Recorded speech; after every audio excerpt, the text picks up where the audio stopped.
totally booked. Rock and roll! Well, I think I'll leave you to your reading. Little Hand says it's time to rock and roll. Rock and roller! We are totally booked.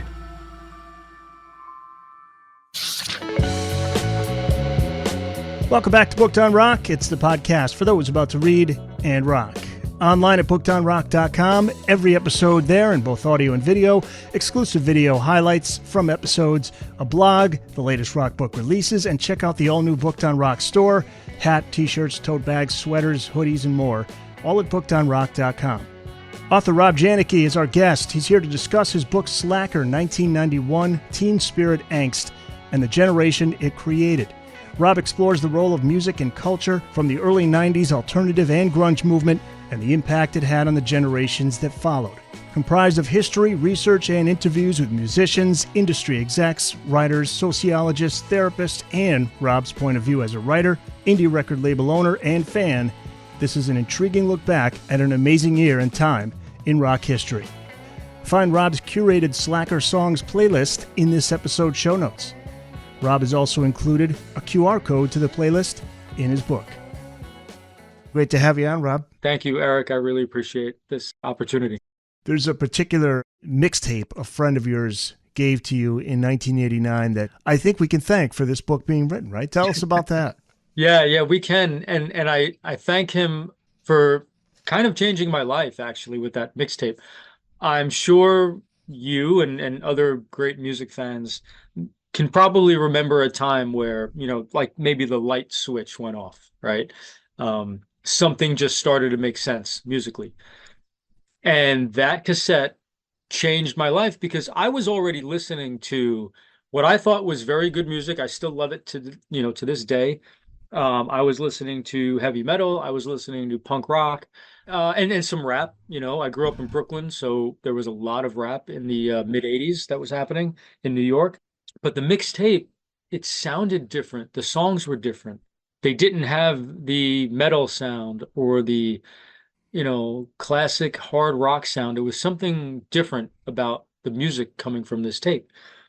And I don't know if it was my age at the time. I don't know if I had just listened to all the other stuff enough where I was ready for something new. But man, when I heard, Nirvana, Soundgarden, Violent Femmes, Sonic Youth, Jane's Addiction, all for the first time. I didn't know what any of it was. I didn't know. Yeah, because it's a few years ahead of when these bands became big. Yeah, and my friend Pat, he's, and maybe you have one of these folks in your life, or maybe you're that guy for other people, but there was always somebody in a group of friends that just seemed to know, right? They just, for whatever reason, I don't know if they, and back then, we didn't have the internet. We didn't have very simple and easy ways of researching these things. And this guy just dug into magazines and into books and, independent film and documentaries. And he just found this stuff. No, I had that guy. I wasn't the guy. I had that guy, my friend Chris, who was my roommate in college. And yeah. I don't know how he knew about all these bands, but he knew about these bands. He knew about Nirvana. He had Nevermind before it blew up. He had The Cure. He loved Jane's Addiction. Yeah. Loved Jane's Addiction. Turned me on to them. And somehow he knew about these bands. I don't know how, but he was that guy that had all the cool stuff that was ahead of its time. And he also was that type of guy, like once they became popular, it bummed him out. Yeah. That's my guy too. Yeah. Didn't like when it became commercial. Yeah. Well, to put it in perspective a little bit, my friend at the time in the 80s, one of his favorite bands was Pink Floyd, but it was the Syd Barrett Pink Floyd. Yeah, there you go. That's the other. Yeah. So anything mainstream sort of lost its appeal for him after a while. He liked finding the odd, new, different sound. And back in the mid and late 80s, that's what this stuff was. Tell us about the title of the book. What inspired that title, particularly the word slacker?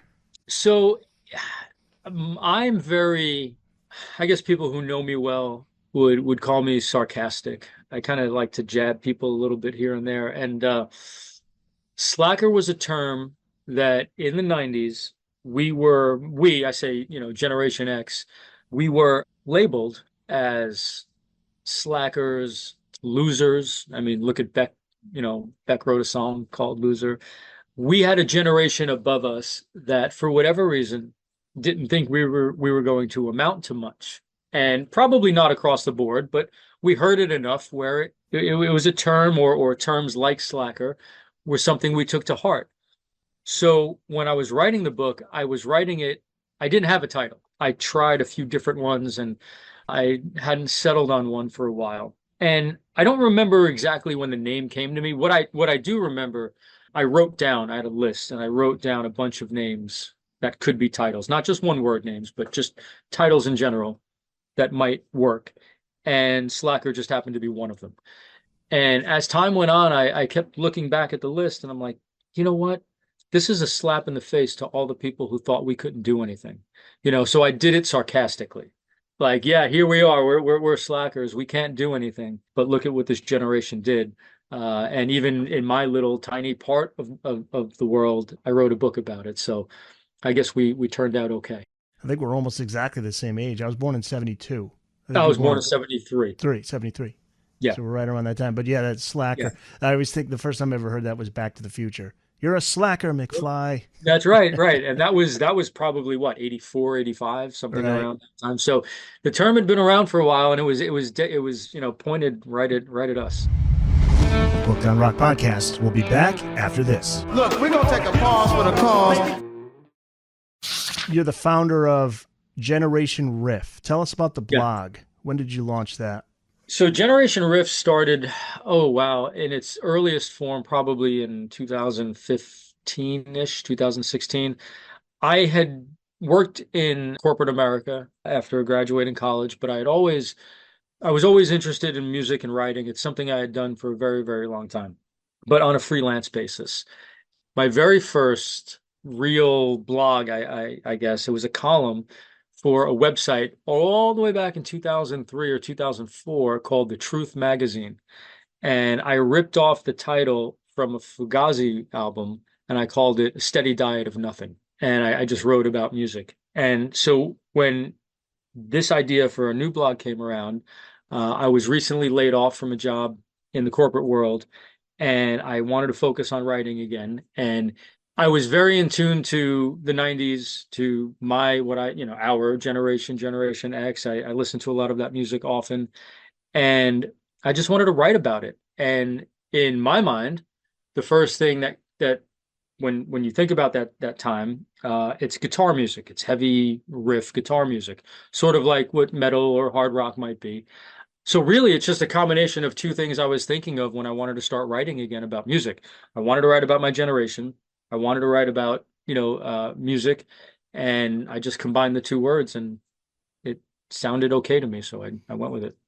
Blogs are fun. I have a blog on the website and there's no pressure to it. You just write it. If people connect with it, great. But if not, it's still just the release of writing about music that you love, Yeah, it's a nice outlet. Writing has always been that. I think for anyone who writes, I think it's an outlet. It's therapeutic. It's something that you can maybe look back on someday over time, even if a lot of people don't read it or they don't connect with it. It's yours. You did that. Those are your words, your thoughts, and it's not a terrible way to, maybe get a little introspective and self-reflective. So I would encourage anybody, as long as you've got an idea and a story to tell, you could be a writer. And as with writing songs, the best music, the best writing involves really opening up and being honest. And this is what you do in the book.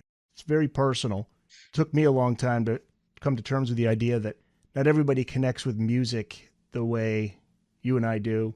Mm-hmm. And the way those who are listening right now, who listen to this podcast and music podcast. And it's covered in the first chapter. There's a wonderful story about this, and it all ties in with you becoming a parent of two, but also two of my all-time favorite bands, Blind Melon and Pearl Jam. Talk about that first chapter.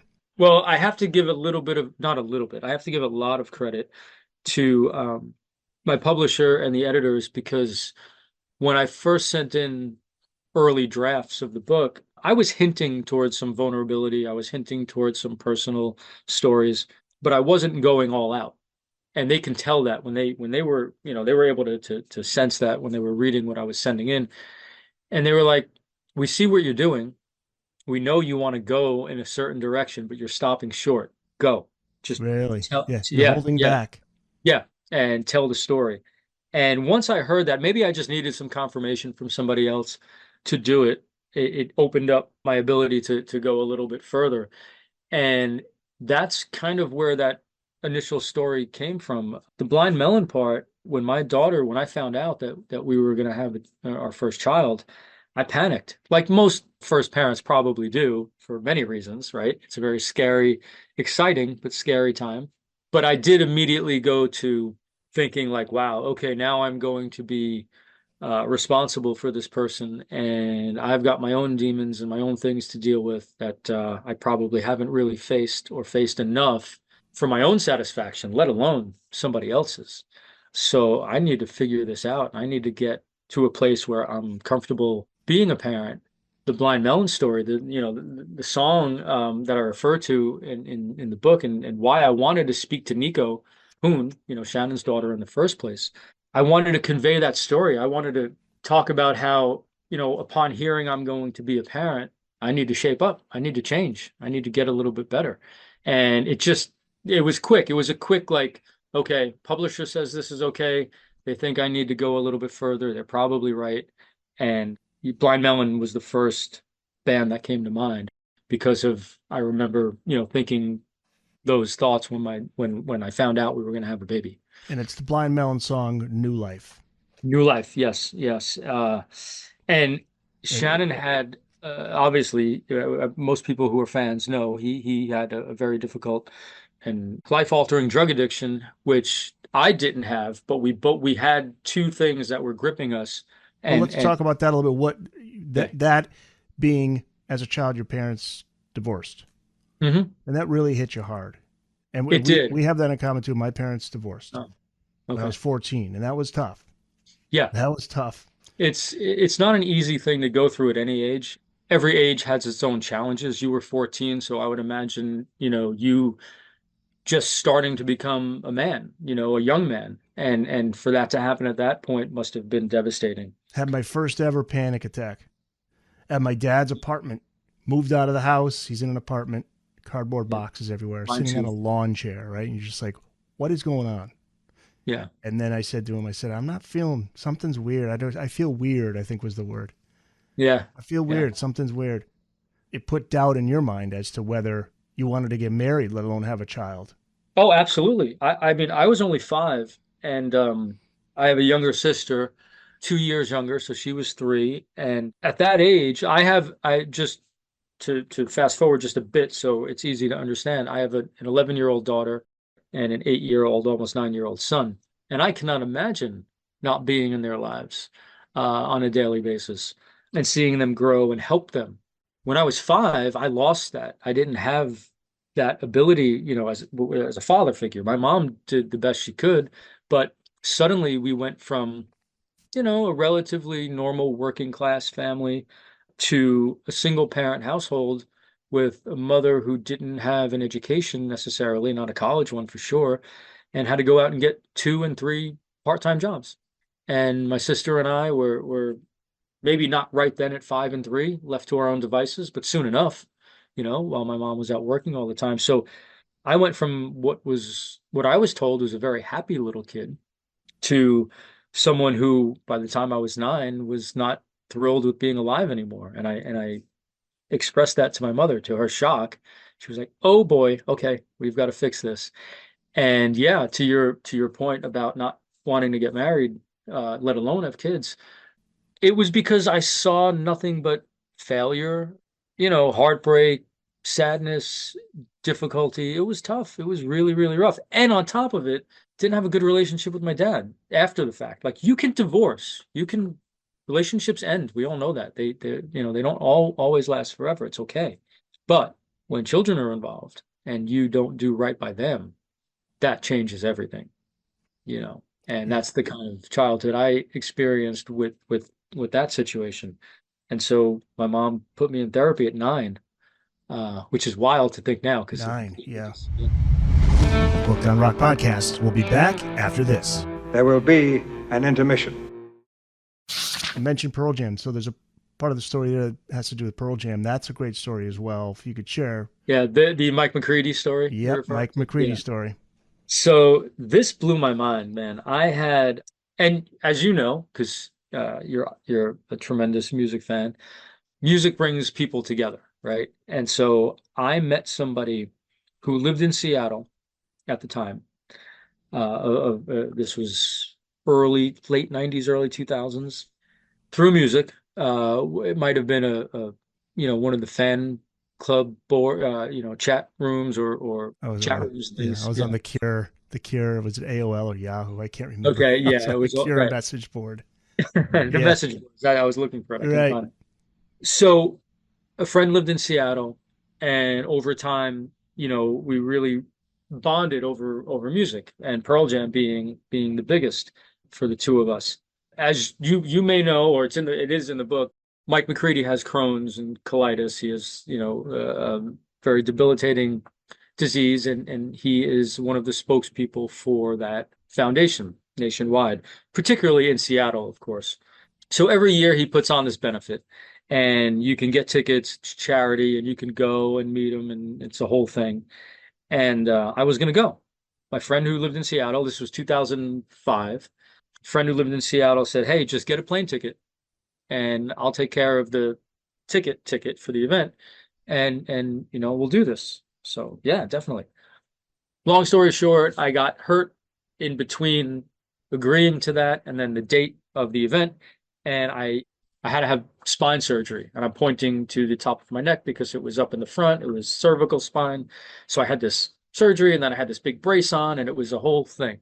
And I asked my doctor, I said, "Hey, I have something in Seattle." I was living in Brooklyn, New York. And I said, "I have something in Seattle. Can I go?" Doctor's like, "No, you can't get on a plane. You're just out of surgery. You have this thing on. You're not going. You're not flying." So I had to turn it down, unfortunately. The day of the event comes, the phone rings. I see the name on the phone is my friend Gwen. Wasn't going to answer it just because I figured like this is just going to bum me out. Right. And I do, and I'm glad I did answer it. I do decide to answer it, and it's a man's voice. And he says, "Hey, is this Rob?" And I said, "Yeah." He goes, "Hey, bud, it's Mike McCready." Time stood still.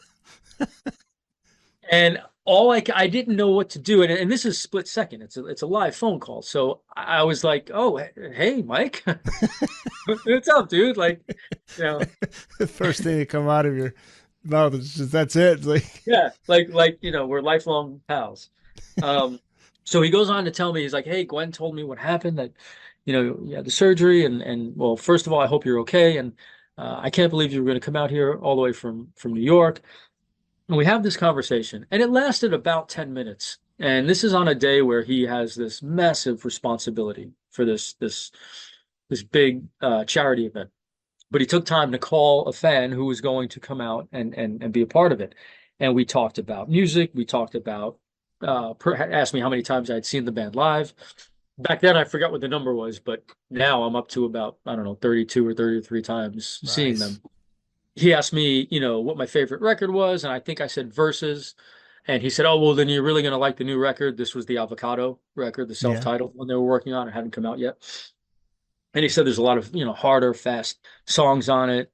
And then phone call ends, and a couple of weeks later, I get a box. I get a package in the mail, and it was guitar picks, a couple of signed CDs, a pennant, like a baseball pennant, like a triangular flag that says Crohn's and Colitis Foundation, to Rob, get well soon, Mike McCready. Like, it was really, really cool. He was obligated to do none of that, and he went so above and beyond. It was great. Yeah, I think he and the rest of the guys in that band, I think they understand the importance of music. They're fans as much as they are musicians who have fans. Always got that feeling. I think that's why they're still going strong today. I think they're pretty grounded, and they think they understand. They didn't let it get to their heads. They understand the power of music and what it does for people. I can't imagine a day without music. Yeah. No, I agree with you. I agree with you about what you just said. I don't know what a day without music would be like. And also about Pearl Jam specifically, I remember I also went to their Rock and Roll Hall of Fame induction because it was in New York, and I went, and Jeff Ament was wearing a T-shirt that had the names of bands that hadn't been elected yet, or well, maybe will never get in, but a lot of his favorite bands, you know. And Eddie's always talked about the Who and the Ramones and the Clash, and Mike with Iron Maiden and other bands, and they're all fans. They all understand the importance of music, and they now know, and they knew for a while, I'm sure, that their fans felt like that about them. Mm-hmm. So they felt that Yeah. responsibility. So you're right. And that's a lot of bands in the 90s, it feels like, to me anyway, they seem to have come at making music from a fan's perspective first. They loved it so much that they wanted to make it themselves, and then they respected how we felt about them.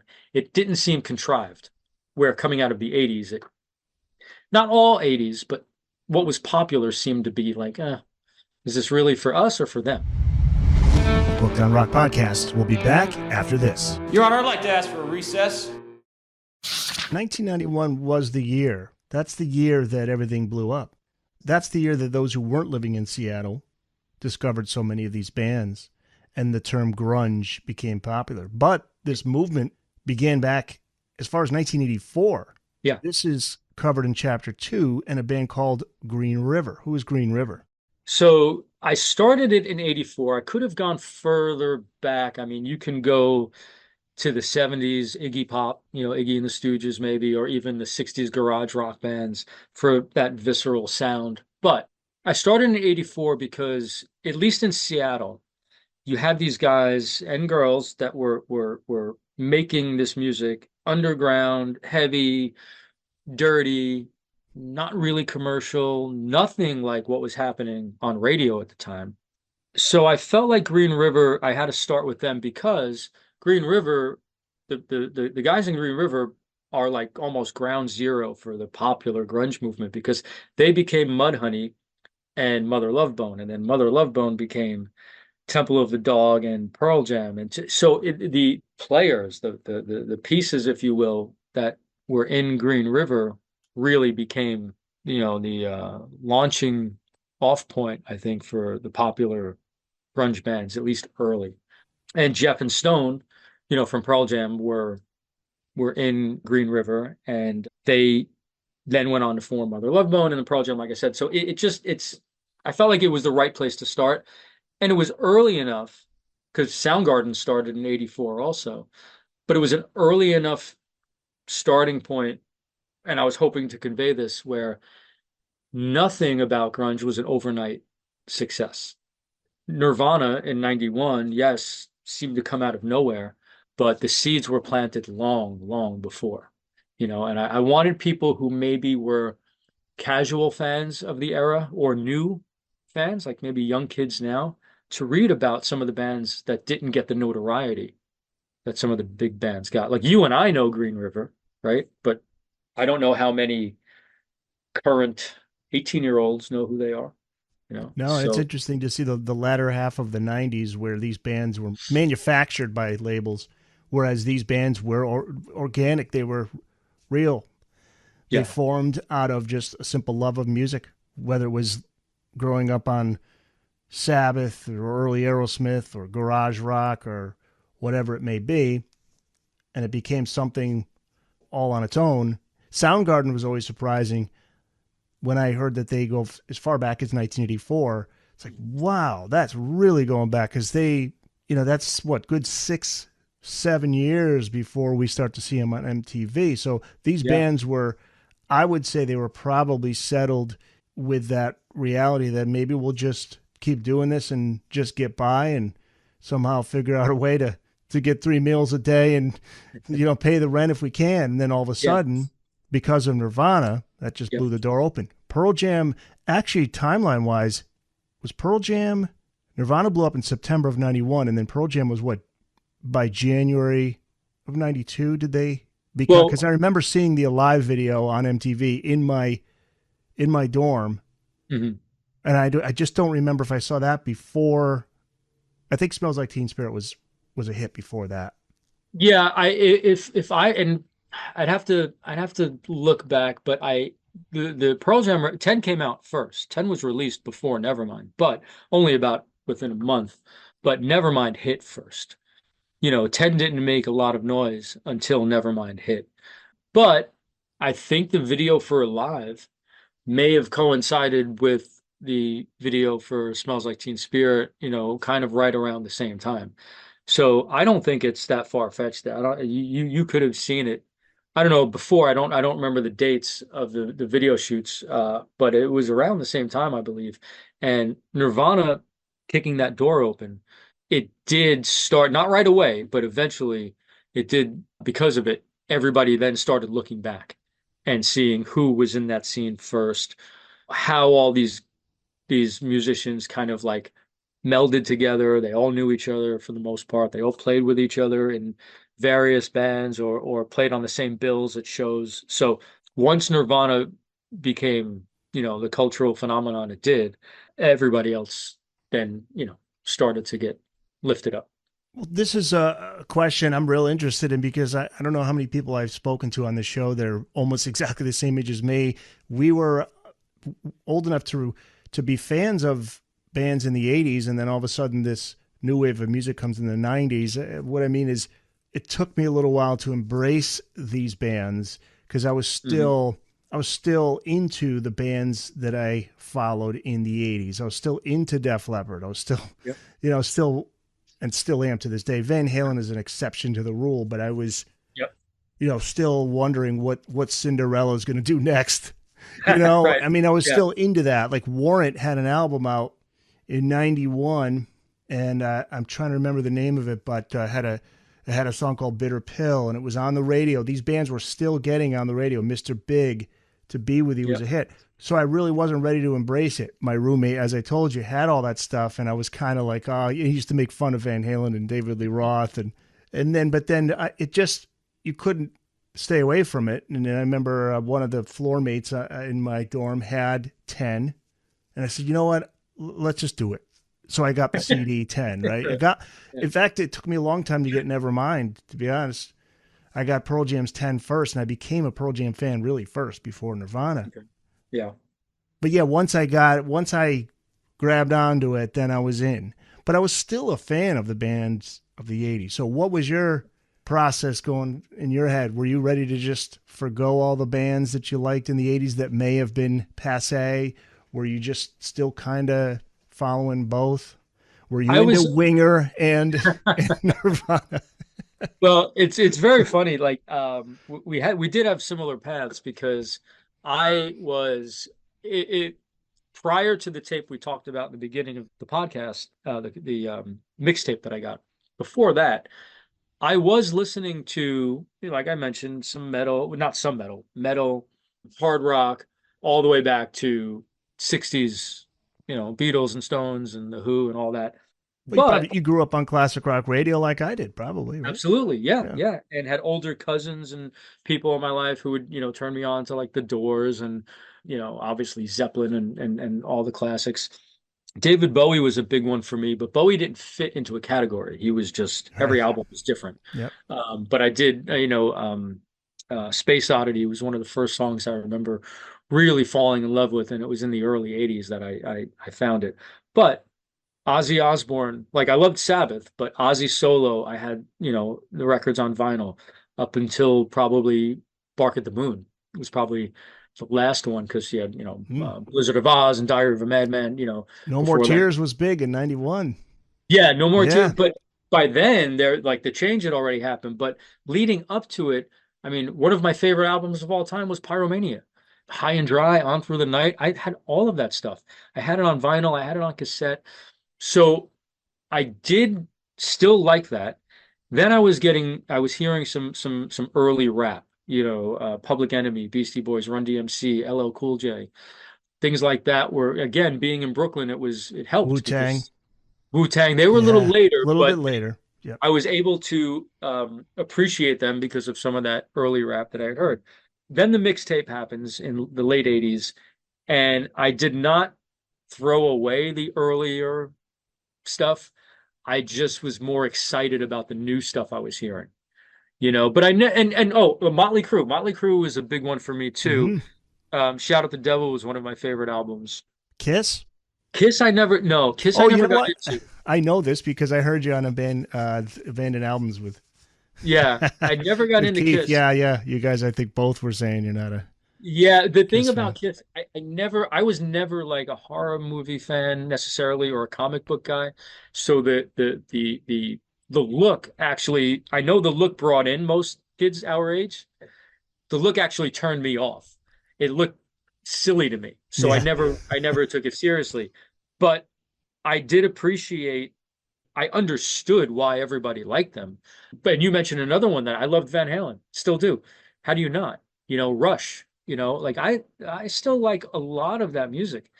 But I think I was ready, and again, I'm going to give credit to the tape for turning my ears on to something a little bit different. I was ready and excited for something new, but I did not throw the other stuff away. And as a matter of fact, that's the reason I interviewed the comedian Don Jameson for the book, because he was one of the co-hosts of that metal show on VH1. And he was exactly like you. He said to me, it's in the book, he hated what happened in the early 90s because he blamed them. He blamed those bands for getting rid of all his favorite bands, which were all the metal bands and the hair metal bands. But then he goes on to say that I had to step back and listen. And when I would hear Soundgarden and Alice in Chains, he said, how can I hate this stuff? This is great metal. This is great heavy music. So some people, it was a blow. If you liked heavy metal, if you liked, what was popular in 88, 89, 90, and then this other stuff is taken over, it hurts, you know? yeah. You had to actually be like a closet listener of some of those bands, where a few years before you could play it at a party, but Yeah. now all of a sudden you're going to listen to. I mentioned Winger. You're going to Yeah. listen to you're going to listen to Slaughter. But Right. I remember thinking, yeah, but I get it, but Warrant and those bands. I mean, there was a part of me that was kind of in on the laughter, like it was silly, but yeah, I just think it's interesting because our age, it's a weird period. It's a fascinating time to look back, just seeing it all happen before your eyes, just seeing everything change, culture change, which leads to the next question. The year 1991. Yeah. That year specifically. Talk about that because in the book you explain why it's such an important year. It's one of those rare years when culture and music collide in a way that we hadn't seen since late 60s. Yeah. I think music and culture are always going to be attached at the hip. They inform, like, music informs culture, culture informs music. They are tied together. And I think and I don't remember the chapter, but I think the biggest shift, it's the chapter of 91, I believe, going into 92, but I don't remember the chapter number is what I'm saying. But when Nevermind knocked Michael Jackson's Dangerous off the out of the number one spot, it was January of 92. So 91 had completed itself. All of this new music was starting to take over.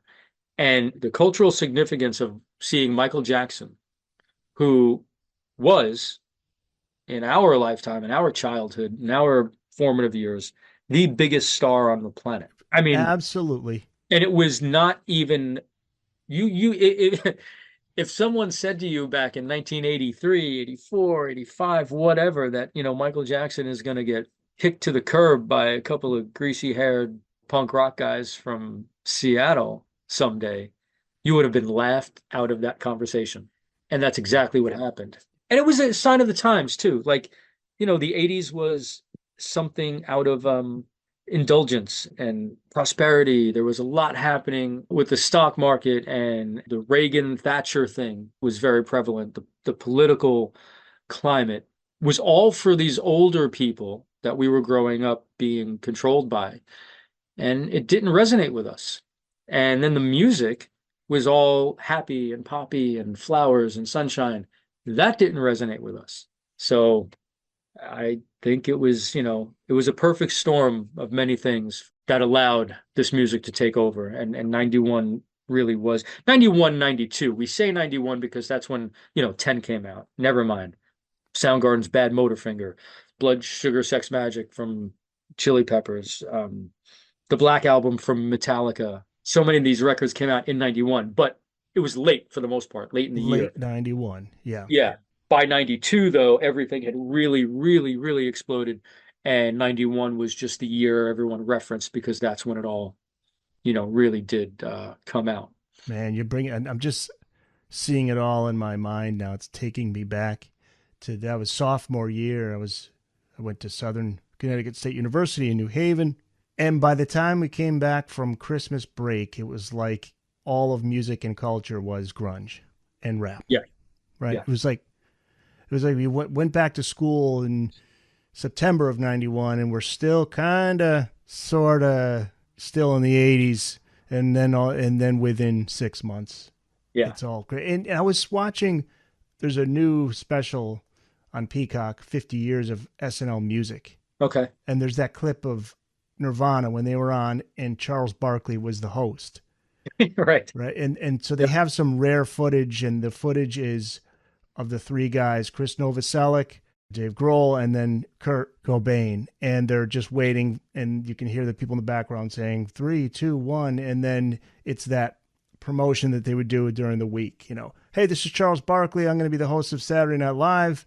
My musical guests are Nirvana. And then you see the three guys just make the funny faces. And I'm looking and I'm like, wow, there's Kurt Cobain. Because now he's like a mythical figure. It's almost as if I watch him now and it's almost as if he didn't even really exist. Kind of like when we were that age and I thought about Hendrix or Morrison and those guys, but we were there for it. We were there when he was alive and it was happening.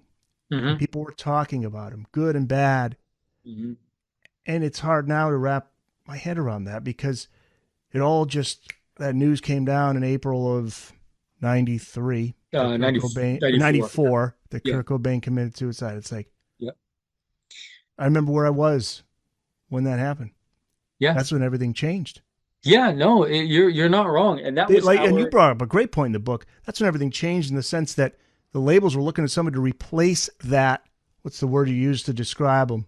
Cash cow, right? Oh, okay. Yeah. Yeah. Let's manufacture another cash cow. Like he's the guy all the teenagers are looking to. So we have to replace him now, which is just so sick, It's like, let's find some depressed 20-something. Yeah. And dress him up and have him sound like Kurt and Nirvana, That is major label, major label business 101. It was never about the emotion. It was never about the connection. It was about what's going to bring in the most revenue. And they felt that, okay, we have to cash in on this because the guy we were using is obviously never going to do it again. So we have to find his replacement immediately. But they didn't understand that it wasn't just the sound of the music. It was the connection that he made and that band made and other bands made with the fans. You can't recreate that. They came from an organic place, a place that was not created. And then later on, people were trying to create, the replacements of those people. And you made a really good point about that we grew up in a time where he was alive and doing these things, and we got to watch it in real time. And I think that's part of his mystique. When you hear his name, I know when I do, the only thing we can see is a 26, 27, maybe 24, 25-year-old, depending on when you first found them, young man with his face, the way he looked, his hair, his clothes. He never got old. Right. He never got to get old. So we can't see him. Like when I hear Mick Jagger's name, I don't think about 60s Mick Jagger because I wasn't alive. I think about the 80-year-old guy I see now on the news. And it's okay. He's amazing and he's still doing it. But that's not like Cobain's myth. Part of it is because he's frozen in time as a kid, essentially. Like Marilyn Monroe, like Correct. Hendrix, like Jim Morrison. The 27 Club. Yeah. Yeah. What was your first impression of Smells Like Teen Spirit when you first heard it or saw the video? It blew me away. I think the video had more of an impact. I shouldn't say more of an impact. It had a different impact on me. I thought the song was amazing the first time I heard it. There was this, well, I guess it's kind of familiar because, the main guitar riff is essentially More Than a Feeling from Boston. So yeah, I didn't know that until years later. Yeah, yeah, Oh, I right. It hear was that. a Yeah. bit of an earworm. Like we kind of knew it. It felt familiar, but in a different Interestingly way. enough, though, right there's classic rock radio staple Yeah. Boston. Hmm. More than a feeling. Yeah, and Kurt was a pop music fan. He was a hard rock fan, a punk fan. He liked the Beatles. I mean, there was no end to his music fandom, and that all became part of his influence when he was writing. But the song blew me away. It just, it's that Pixies thing where it's the soft and the heavy, the slow, the fast, that dynamic that really does something to you when you hear it because there's that anticipation. You know something big is coming and you get ready for it. And then they deliver. They absolutely deliver on the promise. The video, though, to me, was the thing that really captured what teenagers and young people were feeling at the time. It was dark, it was dingy. We wanted a release. Kids are crowd surfing, moshing. It was like decadent. I don't know. The visual matched the song perfectly.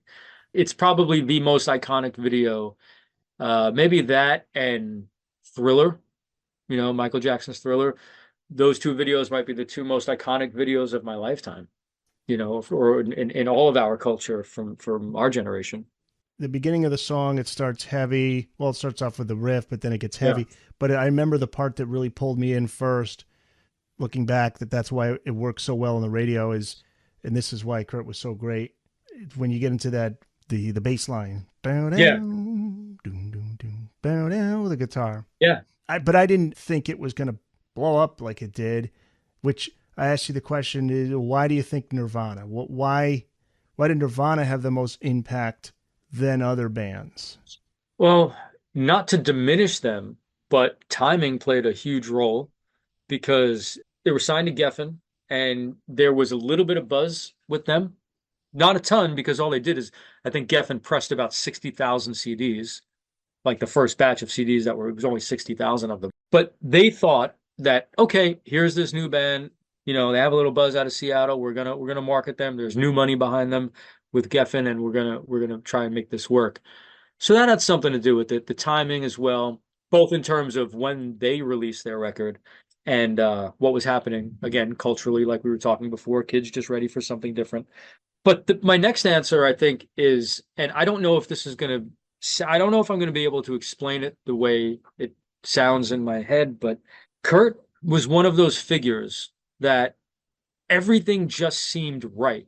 His look, his voice, you can almost see the hurt and the pain and the vulnerability in him, whether it was the way he dressed, the attitude on his face, the snarky look he would have sometimes. There was just something about him. You ever meet somebody and you're like, well, I don't really know why, but there's something about that dude or that girl. There's just something that you can hone in on, like that person's gonna do something. I don't know. Kurt just felt like that to me. Yeah, I think you're right. It's the interviews that he did also played a big part of it. Thankfully, he did do interviews because Yeah, he was always fun to watch in interviews, but yeah, he was self-deprecating. He didn't think he was all that much, yep, but he had that snarky humor, yep, and there yep, was something there that, along with the music. But I've said back at that time, the joke was, what is he saying? Nobody could really right, understand the lyrics, and it didn't matter because you're feeling that angst, like whatever that rage you had inside you as a 19, 18, 19, 20-year-old. yep. I felt it when he sang. Yo, absolutely. I did too. And I think I still do today when I listen to it. That youthful angst and rage comes out of me. Sometimes I feel like it takes me back to that time. yeah. Where am I going with my life and all of these things that are swirling around in your late teens, early 20s brain, Yep. you know? Yeah, no, absolutely. And there was a quality to whether you want to call it his voice or his cadence, like how the words came out, how he presented his lyrics. It was perfect. Like the timing, the punch, he knew when to, accent certain words or when to use that gravel, when to pull back on it, when to get soft, when to get loud. It was an 8. It was an 8 for him. It was intuitive. It was something that a lot of singers just don't have. And chemically, whatever music does to us from the inside out, he struck those chords. And you're right about the lyrics. A lot of them Now, some of his songs obviously tell stories, but he admitted in interviews that sometimes he just strung words together that sounded good, just the sound of the words and how they fit into the Sure. structure of his melody. So it didn't really matter. It's the way he delivered them that made you feel the way you felt. And another thing about Smells Like Teen Spirit specifically that I love, and I think one of the reasons it resonated so much when you asked before about why that song. Now, you mentioned Van Halen earlier, and obviously Eddie Van Halen was probably the greatest guitar player of all time. But when you listen to the solo in Smells Like Teen Spirit, the solo is the vocal pattern. It's the Yeah. vocal line. And to me, anytime a song does that, it just enhances and reinforces what you like about it. So it's almost like, oh, he's not singing anymore, but he's playing what you like and what has grabbed you. It never ends. The song, like the great part of the song never ends. Does that make sense? Like, Yeah, well, to that, I've had more and more of an appreciation of him as a guitarist over the years because I needed to distance myself from this idea that you had to be technically proficient to be a quote unquote good or great guitarist. But yeah, you're right. What he did with the guitar, just having that as the solo, yeah, and the riffs that he came up with, they're damn good. I mean, Yeah. again, technically proficient. No, but that comes from like the Neil Young school. I mean, Neil Young, great guitarist, not technically proficient. It No. kind of brought us back to that because it went way too far. Even Eddie himself used to say, "Don't blame me, man. This came naturally to me. Yeah. I didn't intend for all these guys now to ape my solos and try to Right. look like me and sound like me and play a ton of notes and do that whole look what I can do with my guitar thing." And so he brought it back to really what the essence of the guitar was. Like, go back to Chuck Berry and those guys, and those riffs they're iconic, but again, technically proficient. No, I mean, rock and roll's about feeling. So Absolutely. that's why I love Eddie so much is, yeah, he can blow you away with the things he could do technically, but it's still at the heart and soul of it is that you're feeling something from the music that he wrote. Right. And that was Eddie's genius. Eddie Van Halen had the ability to play incredibly well, better than just about anybody, probably, technically. But he had feeling, he had energy, he had a vibe that you couldn't. I would hear and read interviews with other guitar players who were lucky enough to play through Eddie's rigs and with Eddie's guitar, and they would say it sounds nothing like him. Right. Yeah. And Eddie would say, yeah, because it's in the fingers. It's Yeah, just it's the person. So Kurt didn't have to be, or Neil Young didn't have to be. They didn't have to be technically proficient. They just had to understand energy and pass that energy on to the listener. And once you do that, you are an incredible songwriter, whether you understand music theory or not, whether you can run up and down, the neck at lightning speed or not, doesn't matter. If you put energy and feel into what you're doing, you're going to have a fan for life. You got to give credit to punk rock too.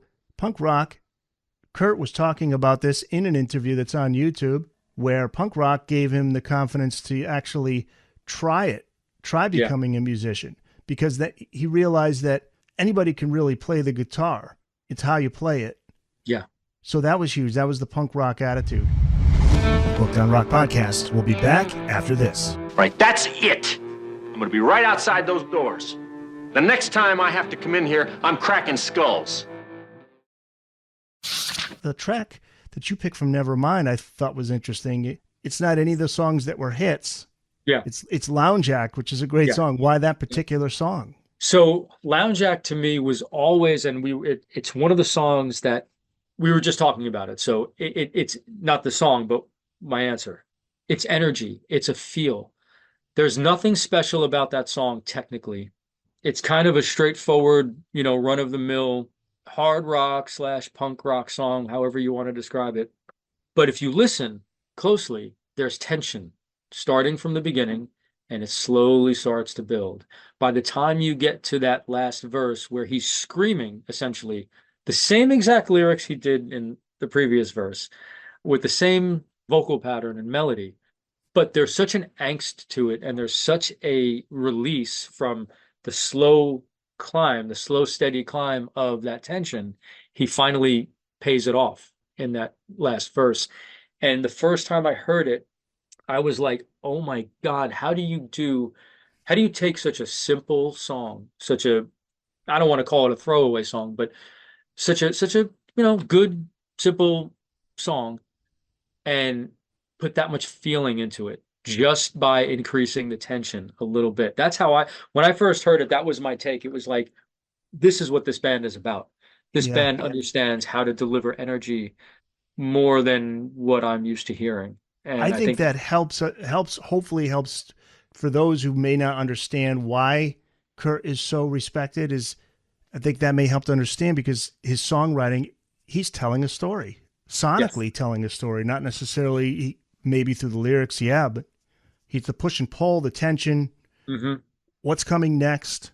I have to believe that that's part intentional on his part, but also just something that just was innate, like just something that he had. This is a gift Yeah. that he had.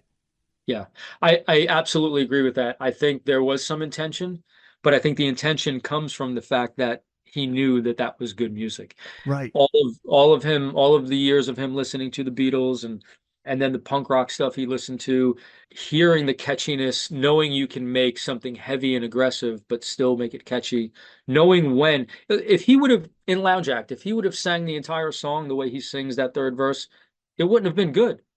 Or if he never added that part at the end, it wouldn't have been that great of a song.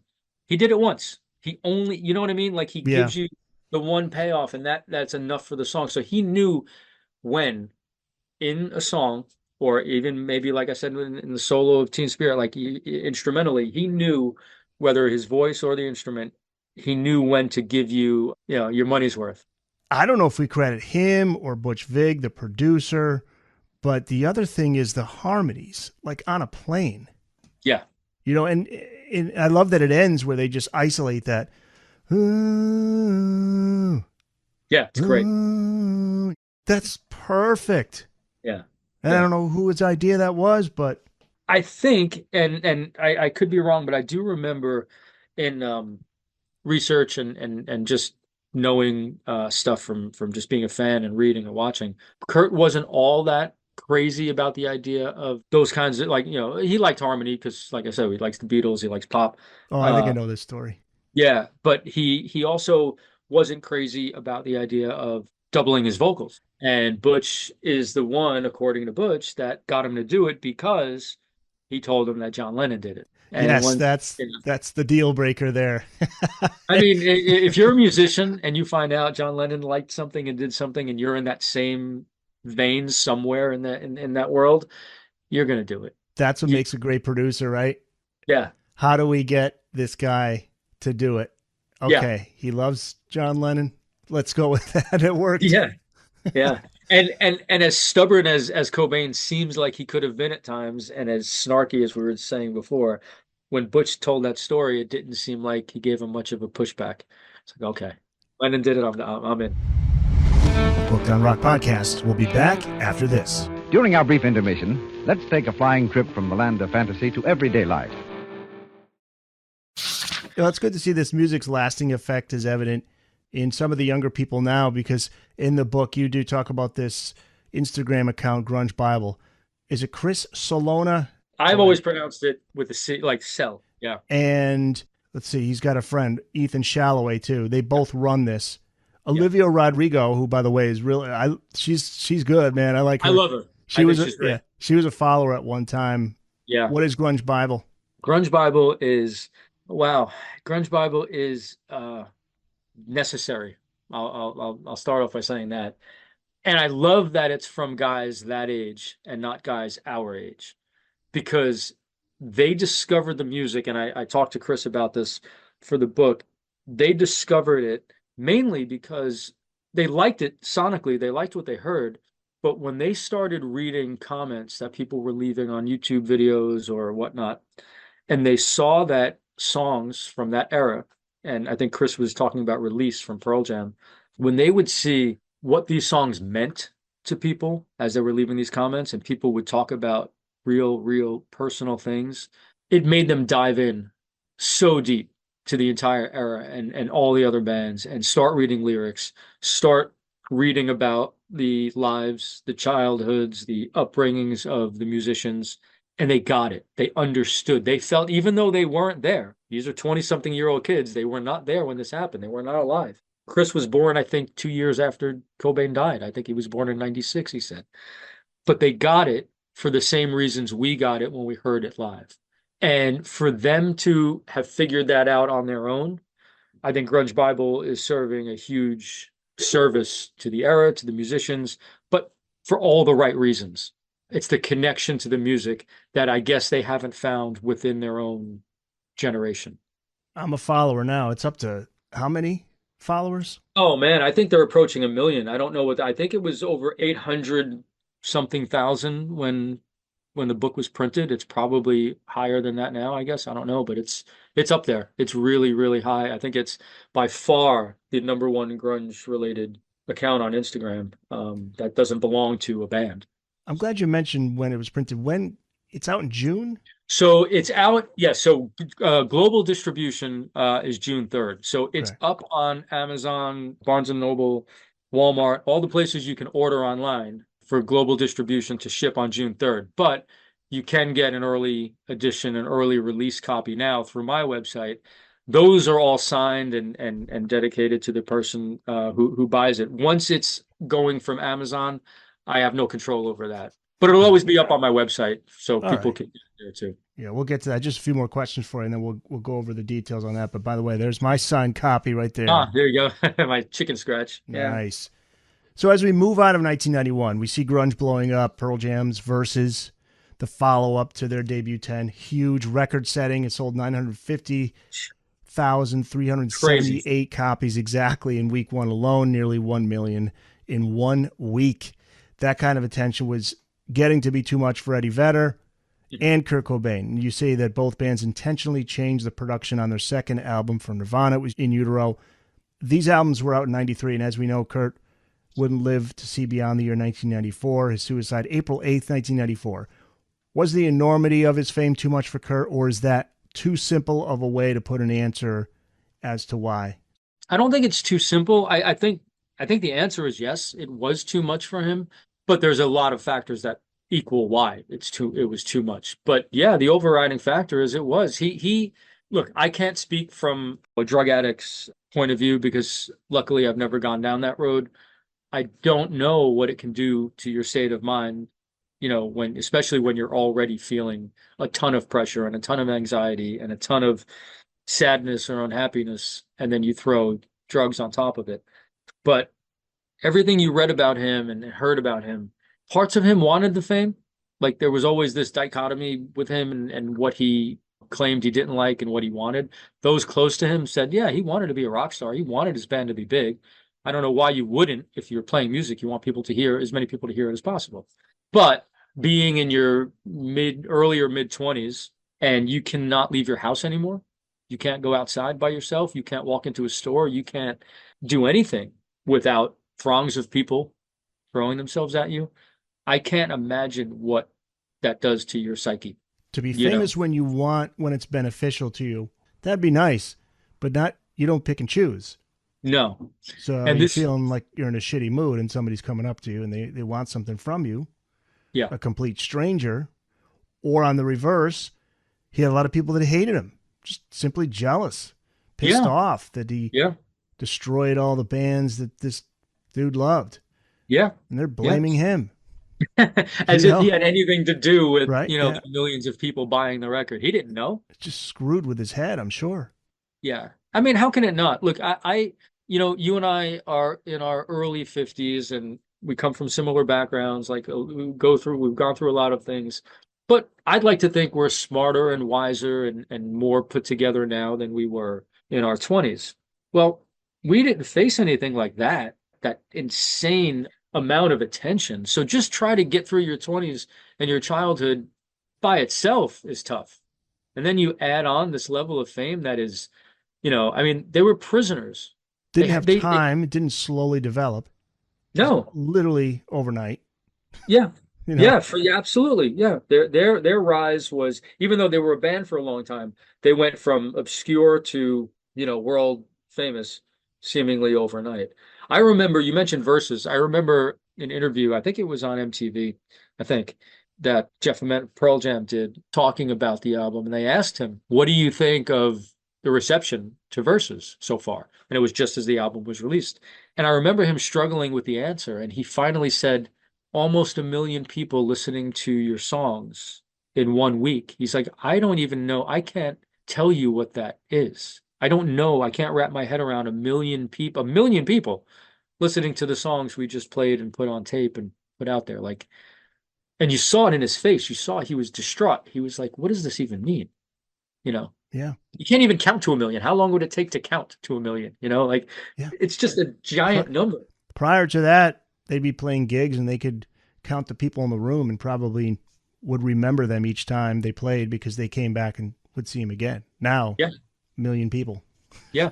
And when we were younger, I remember my group of friends, we were all a little too quick to judge what these guys were doing. Like, Eddie walked around 94-ish. Well, no, not ish. Around 94 when Vitology came out, and even a little before that probably. Eddie was wearing a mask.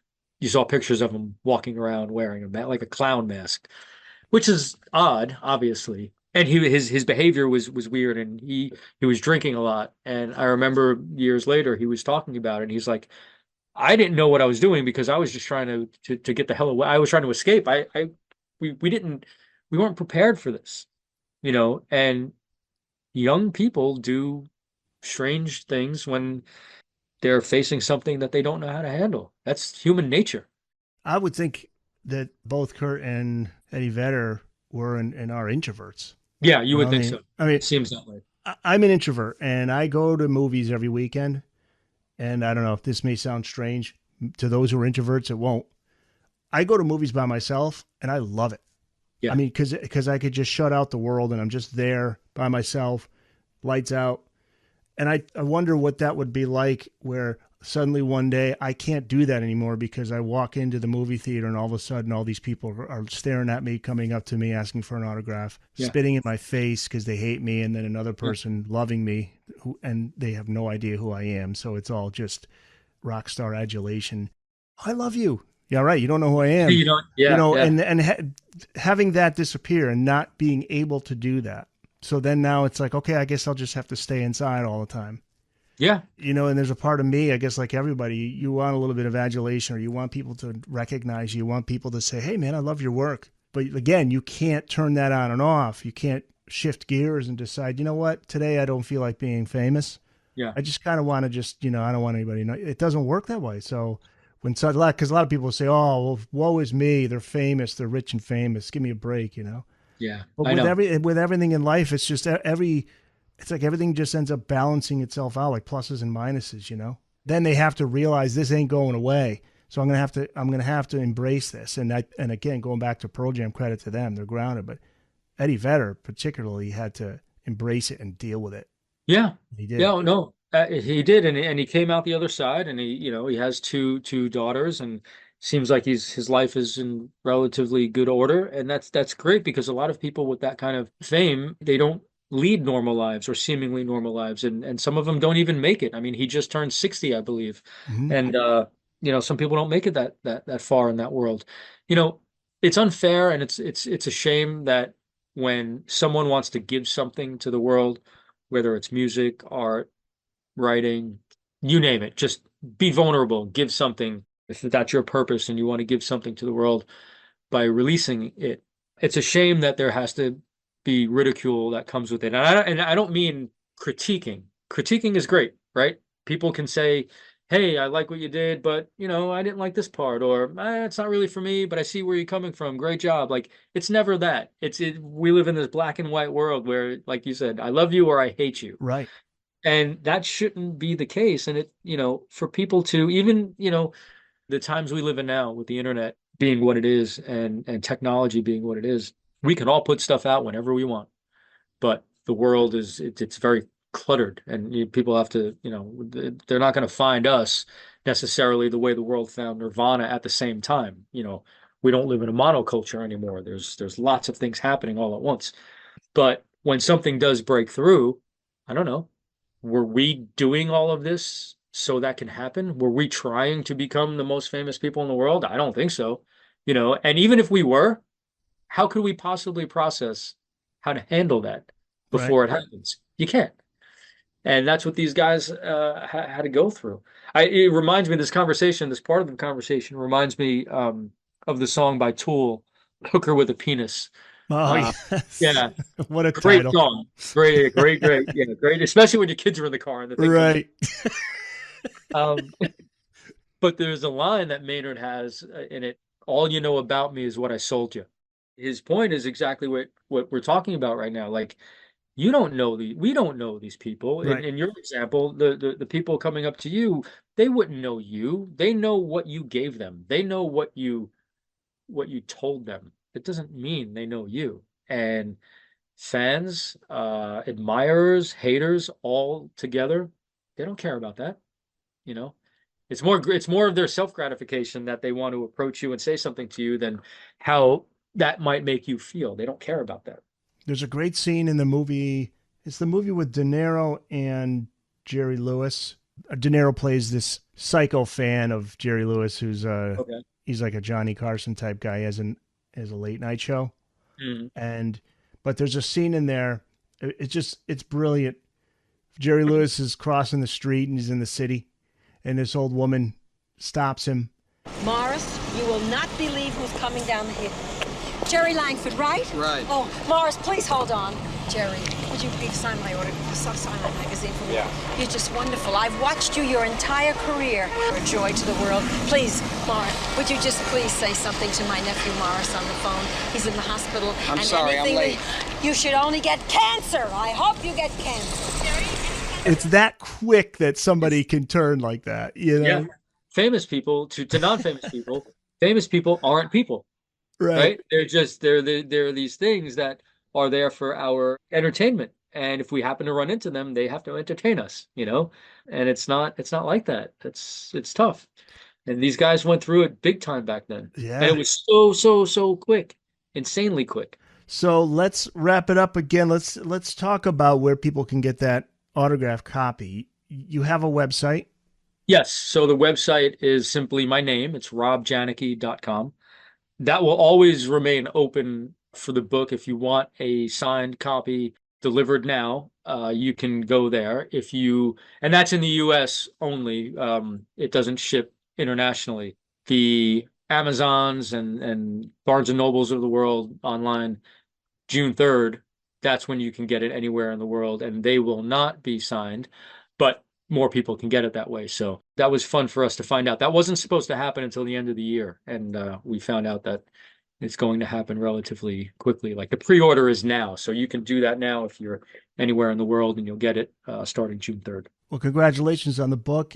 It's a great read for those who are a fan of this era, but also interwoven throughout is your own personal story. And that's what makes it very special. So congratulations on the Thank book. you. And I want to thank Keith from Abandoned Albums, because he was able to set this up. So yeah, thanks to our absolutely. buddy Keith. So and Keith, he did it. Keith's a great guy, and he does he's one of the true music and art fans out there. He's a great dude. Hardcore. Yeah. Rob Janicke, thank you. Thank you, Eric. I really appreciate it. It was fun.